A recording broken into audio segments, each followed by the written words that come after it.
Ya ampun, pertanyaan Prof. Fadil ini bagai ujian S3. Untung yang ditanya Anies. Karena waktunya sangat pendek, saya ingin direct saja Pak Anies ya. Pertanyaan pertama ini yang terkait dengan yang lebih paradigmatik gitu Pak Anies ya. Ada trade off ya antara pertumbuhan dan pemerataan itu. Nah, bagaimana Pak Anies Baswedan mengadres itu?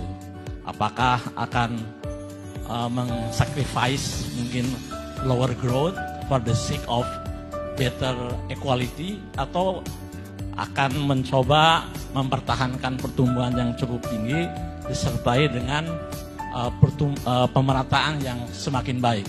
Kemudian yang kedua, dalam tataran kebijakan ada item atau isu terkait dengan menata kembali kelembagaan keuangan negara. Saya kira itu juga sangat penting ya untuk kita ketahui. Kalau tidak salah dalam isu tersebut, Mas Anies ingin membentuk institusi penerimaan negara yang terpisah dari Kementerian Keuangan yang ada sekarang, tapi juga ingin mengembalikan fungsi perencanaan dan anggaran itu kepada Bappenas begitu. Ya. Bisa nggak Mas Anies mengelaborasi lebih jauh itu? Kayak ujian disertasi ini Pak Fadil. Ya gini, pertama tentang pertumbuhan dan pemerataan yang ini hampir selalu kita pandang sebagai trade off. Even dalam Orde Baru dulu, trilogi pembangunan itu dipisah. Kapan pertumbuhan, kapan pemerataan. Jadi terlihat sekali itu.